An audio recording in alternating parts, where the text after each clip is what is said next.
সকালে বানিয়ে নিলাম ঝটপট এগ রোল। আমরা খুব এগ রোল পছন্দ করে থাকি সকালে বা বিকালে স্ন্যাক্স হিসাবে, খেতে খুবই ভালো লাগে এগ রোল। ঝটপট করে বানিয়ে নিলাম। দেখুন, বানানোর জন্য এখানে আমি 1 কাপ ময়দা নিয়েছি, লবণ, এবার অল্প অল্প জল দিয়ে ভালো করে একটা ডো মেখে নিচ্ছি। এখানে সফট ডো মাখা যাবে না, যেমন রুটি পরোটা করা হয় সেভাবে একটা ডো মেখে নিচ্ছি। এরপরে লিচি কেটে একে একে সবগুলো বেলে নিচ্ছি। দেখুন, পাতলা পাতলা করে এখানে বেলতে হবে, না হলে ভালো হবে না, খেতে ভালো লাগবে না। এইভাবে বেলে নিচ্ছি। এরপরে তাওয়াতে একে একে সেঁকে নিচ্ছি। এগ রোলের রুটি বেশি ফ্রাই করা যাবে না, হালকা হালকা করে সেঁকে নিতে হবে। এইভাবে সবগুলো আমি সেঁকে নিচ্ছি। এখানে এগ রোল বানানোর জন্যে সবজি নিতে হবে। আপনারা চাইলে আপনাদের পছন্দ মতো সবজি নেবেন।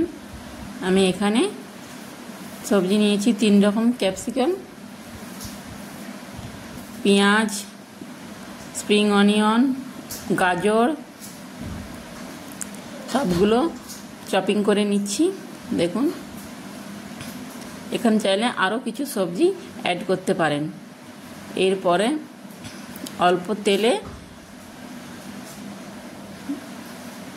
তেলটা গরম হয়ে গেলে অল্প তেলে রসুন চপিং করে ফ্রাই করবেন। রসুনটা ভালো করে একটু ফ্রাই হয়ে গেলে এরপর কেটে রাখা সবজিগুলো একে একে দিয়ে দিচ্ছি। এখানে সবজিগুলো বেশি ফ্রাই করা যাবে না, হালকা সটে করতে হবে, এটা ক্রাঞ্চি ভাব থাকবে, তাহলে এগ রোলের মধ্যে দিয়ে খেতে খুবই ভালো লাগে। বেশি ফ্রাই হয়ে গেলে এখানে খেতে ভালো লাগবে না, হালকা একদম সটে করবে। এরপরে দিয়ে দিচ্ছি স্বাদ অনুযায়ী লবণ, চিলি ফ্লেক্স, চাট মশলা দিয়ে ভালো করে মিক্স করে নিচ্ছি। এইভাবে ভালো করে মিক্স করবে, কিন্তু এখানে একদমই বেশি ফ্রাই করা যাবে না।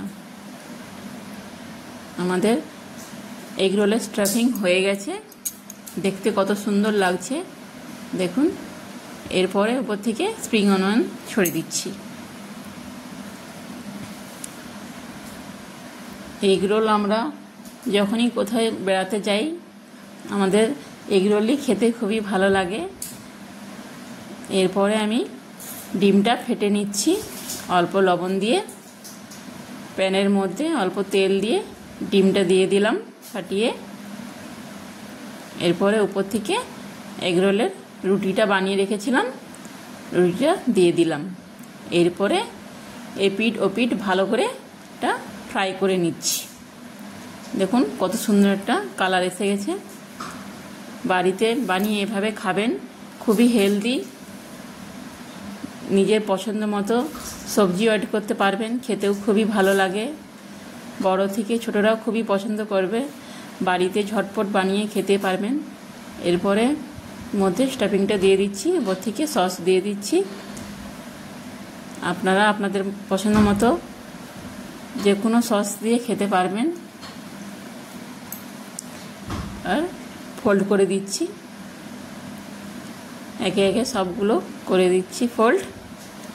খেতে খুবই অসাধারণ, দারুণ হয়েছে। এইভাবে একবার বানিয়ে খাবেন, খুবই ভালো লাগে খেতে। টাটা, বাই বাই, আবার দেখা হচ্ছে নেক্সট ভিডিওতে। ভালো থাকবেন, সুস্থ থাকবেন। ভালো লাগলে লাইক করবেন।